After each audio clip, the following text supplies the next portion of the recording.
وَلَقَدْ يَسَّرْنَا الْقُرْآنَ لِلذِّكْرِ فَهَلْ مِن مُّدَّكِرٍ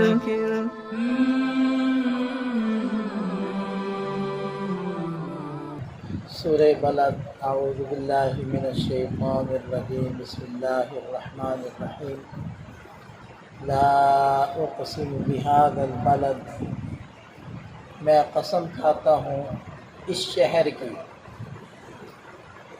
وانت حل بہذا البلد، جبکہ اے نبی صلی اللہ علیہ وسلم آپ اس شہر میں مقیم ہیں۔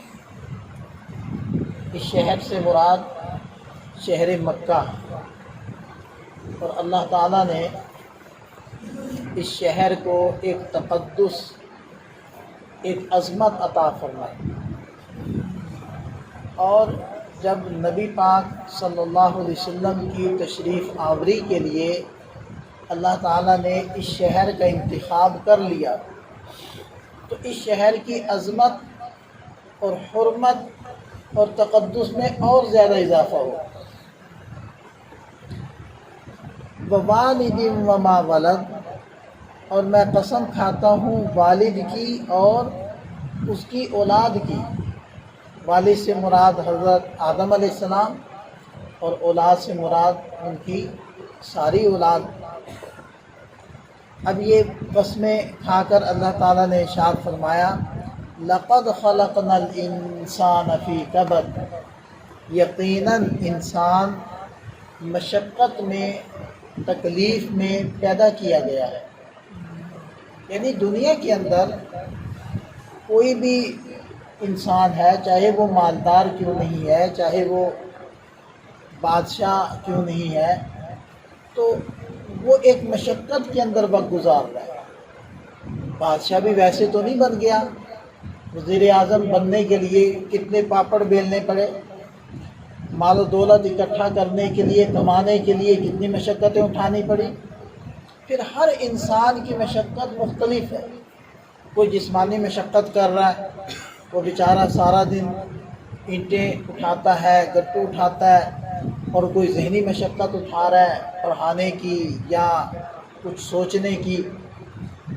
تو ہر انسان مشقتوں میں سے گزر رہا ہے، اور شاید اسی مناسبت سے اللہ تعالیٰ نے مکہ مکرمہ کی قسم کھائی، کیونکہ مکہ مکرمہ جو وجود کے اندر آیا ہے وہ مشقتوں سے وجود میں آیا ہے۔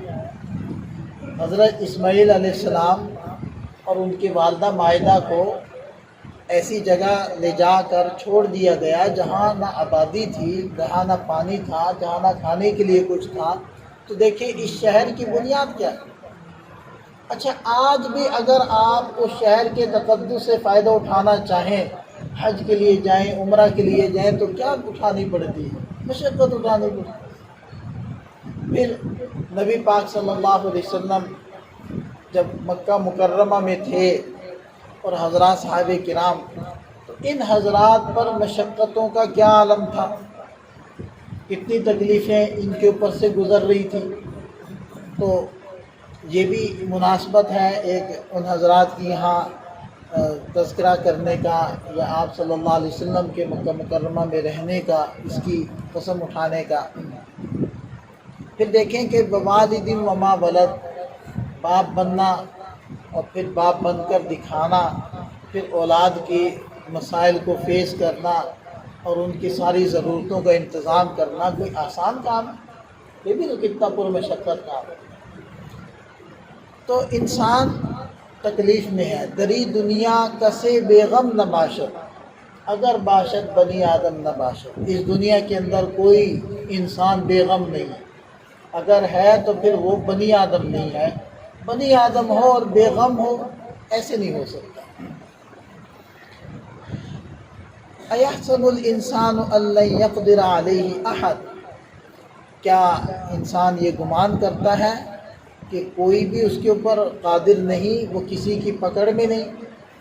یہ کچھ کفار، کچھ کافر مکہ مکرمہ کے، جب انہیں کہا جاتا کہ نافرمانی کرو گے تو اللہ کا عذاب تمہیں اپنی لپیٹ میں لے گا، جہنم میں جانا پڑے گا، تو وہ کہتے تھے کہ ہم کسی کے قابو میں آئیں گے تو تب نا، ہمیں کوئی پکڑ کے تو دکھائے۔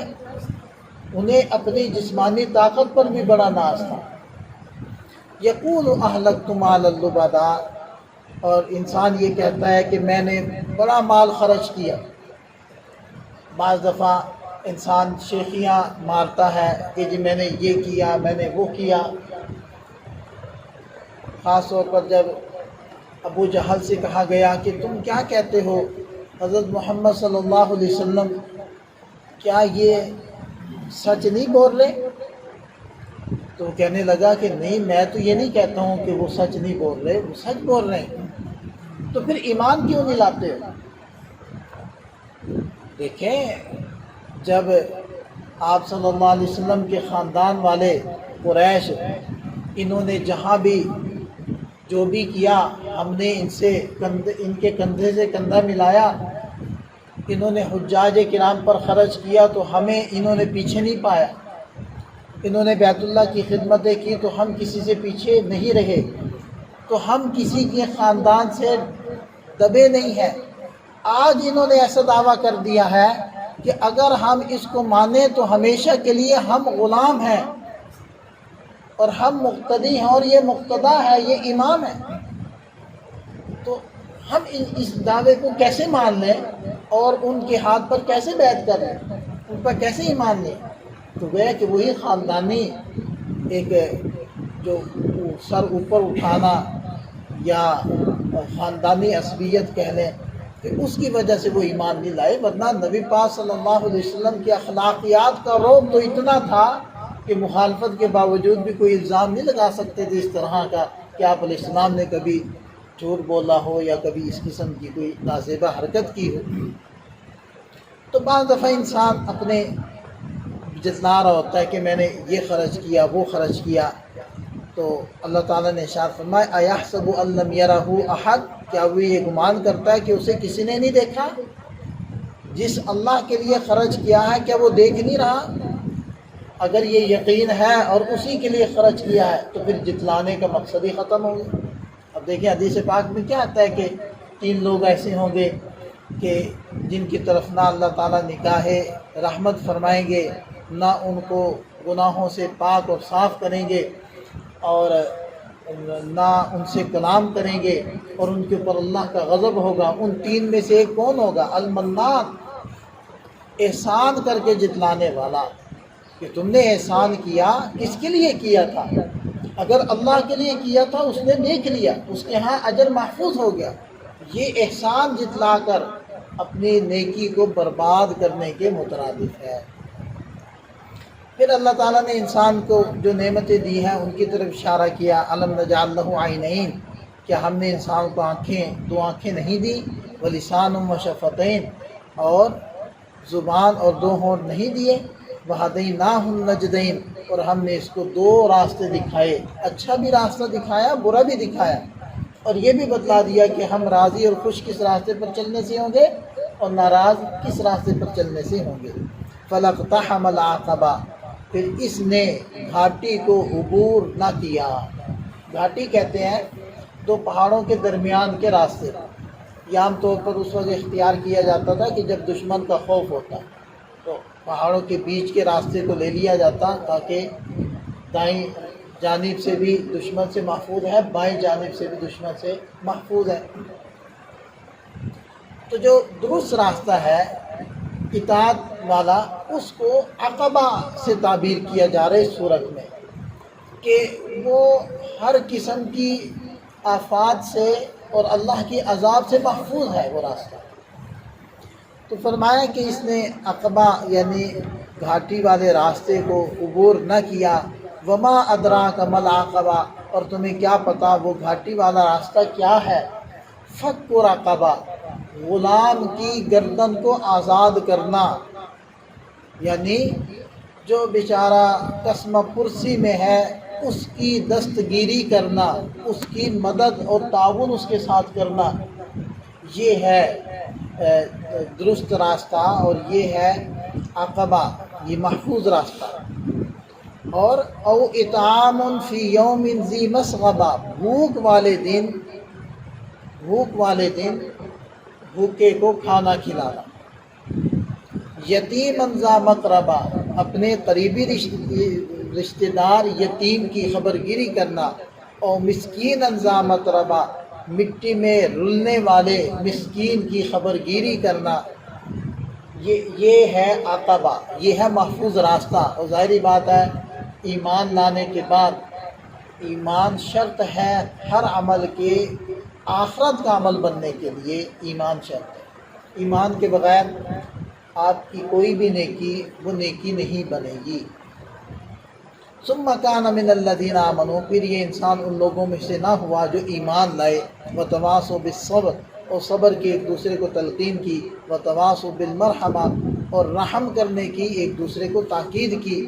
اولئک اصحاب المیمنہ، یہی لوگ ہیں برکت والے، وہ لوگ جو ایمان لانے والے ہیں، جو اطاعت کرنے والے ہیں، یہ ہیں برکت والے۔ میمنہ کا دوسرا ترجمہ ہم کریں گے دائیں جانب والے، یعنی ان کو نامہ اعمال دائیں جانب ملے گا۔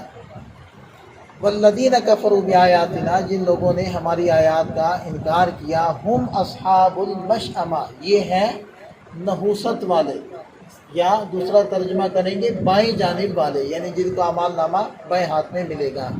علیہم نار مؤصدہ، ان کے اوپر آگ کو بند کر دیا جائے گا، یعنی آگ سے نکل نہیں پائیں گے، آگ سے بچ نہیں پائیں گے، اور وہاں ان کو قید کر دیا جائے گا۔ اللہ تعالی ہمیں اپنے فرما بردار بندوں میں، اپنے نیک بندوں میں شامل فرمائے۔ دنیا ختم ہونے والی ہے اور اپنے انتہا کی طرف تیزی سے بڑھ رہی ہے۔ قیامت، آپ علیہ السلام نے فرمایا من مات فقد قامت قیامت، جو مر گیا اس کی قیامت تو آ گئی۔ تو ایک بڑی قیامت ہے، اور ایک ہم سب کی چھوٹی چھوٹی قیامتیں ہیں جو ہم سب کے ساتھ جڑی ہوئی ہیں، اور وہ کسی بھی وقت آ سکتا ہے۔ کوئی بھی لمحہ اچانک سے دورہ پڑا، بندہ فارغ، باتیں کرنے والے کر رہے ہوتے ہیں، ابھی 15 منٹ پہلے تو میرے پاس بیٹھا تھا، ابھی 10 منٹ پہلے تو میرے سے ملاقات ہوئی، ٹھیک ٹھاک تھا، کیا ہو گیا اس کو؟ تو یہ دنیا ناپائیدار ہے، اس کو ہم نے چھوڑنا ہے، اور اس میں رہا کوئی نہیں ہے، بس ہمیں دھوکہ لگ جاتا ہے کہ شاید ہم نے یہاں رہنا ہے۔